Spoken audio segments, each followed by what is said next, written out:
Well, absolutely no one expected Def Noodles to get any worse than he's been over the last few days. Before we get into it, I just wanted to say thank you for all the support I got on my last video, my first video too. Thank you guys for liking and subscribing. For any of you that didn't watch it, click the link in the top right of this video and then come back to watch this one. Anyway, if you didn't watch the last video and don't know what's going on, over the last weekend, Def Noodles had his second comedy roast battle at his club in LA, and it was a complete and utter disaster. Since then, well, it's been quite a bit of a dumpster fire, to be honest. He was supposed to do a comedy show in Las Vegas, which people quickly found out he was lying about. His ex-assistant came out with allegations about Def creating a poor work environment, driving with an expired license, not providing adequate supplies for her on their trip to Burning Man, and in response, Dennis did an unhinged live stream and threatened to sue her, so pretty standard. So in this video we'll be going over some of what's been going on, and we'll start of course with the Las Vegas mess because it's the least relevant, I guess, or the least important. Starting with the whole Las Vegas mess, essentially just after the comedy roast, Dennis tweeted out that he'd be going to Las Vegas to perform at a comedy club out there, sharing a link to an Eventbrite. Well, the internet being the internet, they decided to look into it and see what was up, so they decided to phone the comedy club he was supposedly booked at and found out from the club itself that he was never actually booked to perform there.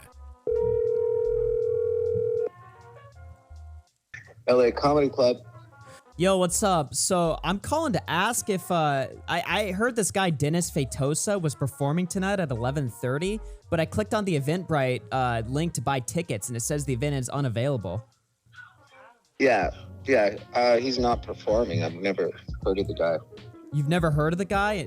That's weird because he's claiming on his social media account with 100,000 followers that he was performing tonight. He's been hyping up this event and tweeting out tickets and stuff, so I'm just a little confused.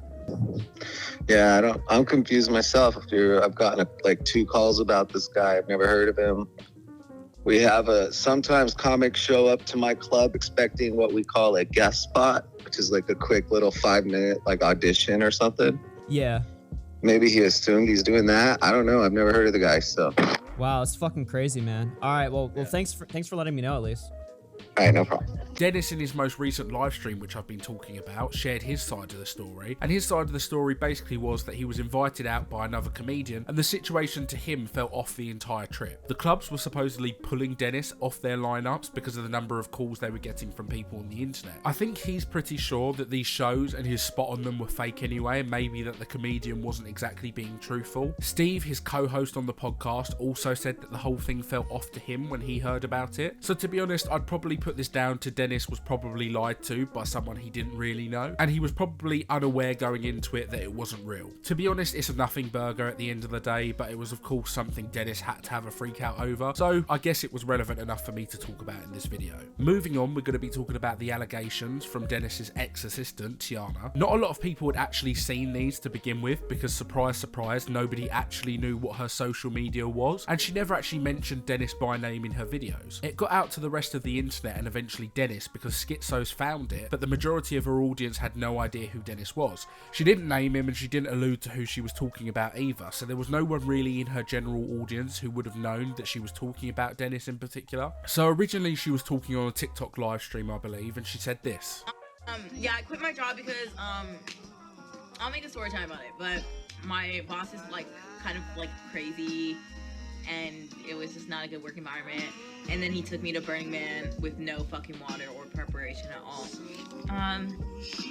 I wasn't getting hate. I did get like one comment that was like, why would you work for him? Like, blah, blah, blah. But I was like, I didn't really publicize that I worked for him, but people found out. But like, I didn't really like make a point to share that, so a lot of people didn't even know who I worked for. And then over this weekend, Tiana then put out a first part of her story time where she went into a little bit more detail on why she'd quit her job with Dennis and what working for him was like. She then went into detail about their trip to Burning Man. She detailed how Dennis drove the two of them to Burning Man in a rental car while he had an expired license, and then also talked about how he allegedly didn't buy any supplies like food and water for her to have on the trip. The whole food and water supplies thing is quite important because if you don't know, Burning Man doesn't allow vendors to work at their festival, and the nearest vendors like shops and stuff are about 15 miles away. The festival essentially operates as a collaborative commune where nothing is purchased and festival guys have to bring their own supplies and trade if they need anything. The festival is also located in the Black Rock Desert, which is just north of Reno in California, and as well, California is currently experiencing a heat wave, so the whole food and water thing, quite essential. It's a really poor move on Dennis's part if they didn't have these supplies to begin with, but it's like I said earlier, these are allegations and they haven't been substantiated. A lot of it relies on he said, she said, so we don't know 100% at the minute, we'll just have to wait and see. The next little bit of information that came out from Tiana in her story time was that Dennis had made her sign an NDA while she was working with him, and that she couldn't speak any further because now Dennis was threatening legal action, which he then confirmed on his podcast. Dennis then responded in his podcast to the Burning Man allegations by admitting that he drove with an expired license, and then he decided to show a bank statement that showed he had been to stores before they got to Burning Man, and Dennis said that he had asked Tiana if she wanted food and water, which she had then refused. She also supposedly got water from somebody at the festival as well, but ultimately he claims that none of this happened the way that she's presenting it, so now he's accusing her of always planning to out him on social media from the start of her working with him as well. I mean, I'm going to try and be as objective as possible here, since, as I said before, these are unsubstantiated allegations coming from both Dennis and Tiana. On the work environment stuff, I can believe Tiana here. If we're just going to go off Dennis's behaviour on the internet, in his live streams and in his tweets, I can definitely see how she could have perceived Dennis as being crazy and the work environment becoming toxic. Dennis is sitting here now talking about how quiet Tiana was during the podcast they did together before, but it's a moot point. You sat there on the podcast episodes going on unhinged rants over randoms on the internet and getting upset over every negative comment. It got to the point where it looked obsessive, and I can't blame her for perceiving a work environment as toxic and crazy if you're constantly on the internet obsessing about everything everybody says. On the Burning Man stuff,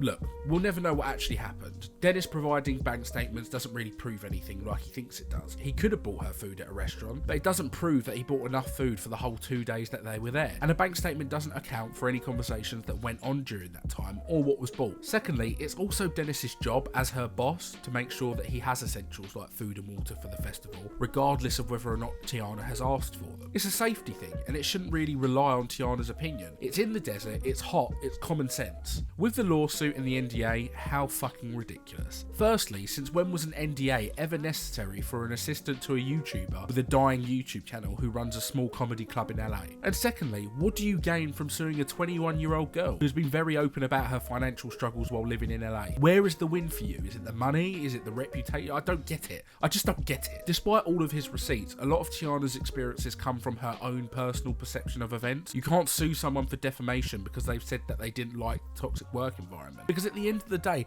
it's how she perceived that work environment. There's no objective facts there to argue over. With the Burning Man stuff, there's still so many unknowns that can easily be argued as a difference of opinion, because so much is he said, she said. Can you prove that you offered to buy her water? Can you prove that you bought enough food for the 2 days? Can you prove she was actually given water by somebody at the festival? Those receipts and those bank statements you provided are contextless. They don't prove anything. She seems like a nice girl, and I think Dennis trying to sue her and making her sign an NDA says a lot more about him than it does about her. So I hope everything works itself out, she doesn't actually end up getting sued. Next up on the docket list though is the unhinged live stream, which I've already touched on a little bit briefly, but it's so funny because Dennis just lost his shit throughout the entire thing, and I guess the most important part about it was Dennis's little conspiracy theory about why all these bad things are happening to him. A mystery figure pulling all the strings and scheming the demise of Dennis's platform from behind the scenes. Guess who it is now, and we're going to reveal the mystery figure after this break. Who's that Pokemon?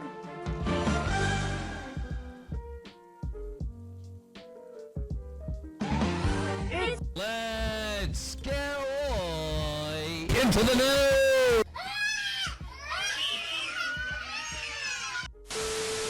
Yes, ladies and gentlemen, the mystery figure behind the scenes is Keemstar. It's a good narrative. Dennis is currently engaged in a lawsuit which he's losing with Keemstar, and Keem's connection with Salvo makes him the perfect scapegoat. It also makes him seem so much more unhinged that he's grasping for these kind of straws to explain recent events when he is the actual reality. As I said in the last video, the blame for recent events falls on nobody else other than Dennis. The whole concept of these roast battles came from Dennis calling out YouTubers that he's been in beef with over the last few years. He was kicking the hornet's nest and inviting anyone and everyone onto these battles. Salvo ultimately comes from Dennis being so desperate to prove himself and shut the internet up that he didn't actually properly vet Salvo and assess whether or not he should have been on the event, and whether he was there for the actual purpose of performing on the roast or just there to derail it altogether. Steve has made the point on the podcast now more than once that the concept was flawed from the get-go, and if they were serious about building the comedy club up, then their focus shouldn't have been on the trolls, it should have been on the local comedians at their disposal. I think we should just,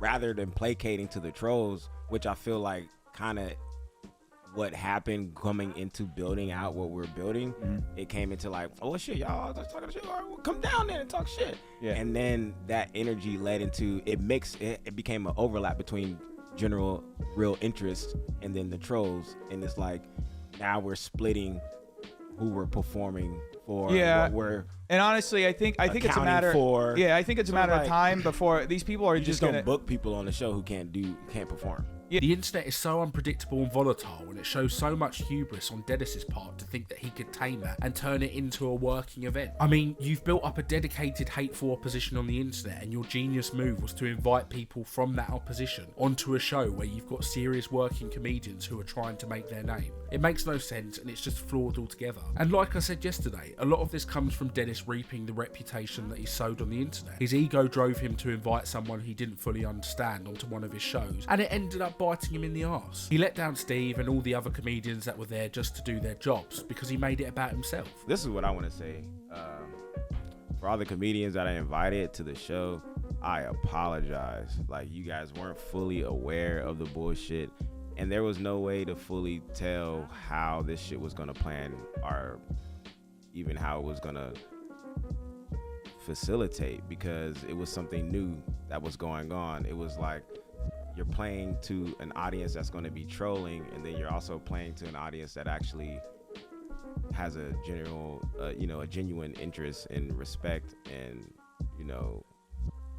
fucking alignment with your creativity and shit like that. So that was the issue. Again, even Steve made the point that Dennis should not have been hosting because of the crowd and wasn't supposed to be, but somehow Dennis still ended up hosting. His ego just wouldn't let him take the step back. To host the show. That's the thing. You weren't supposed to be hosting the show. Yeah, like, I mean, we were the show's.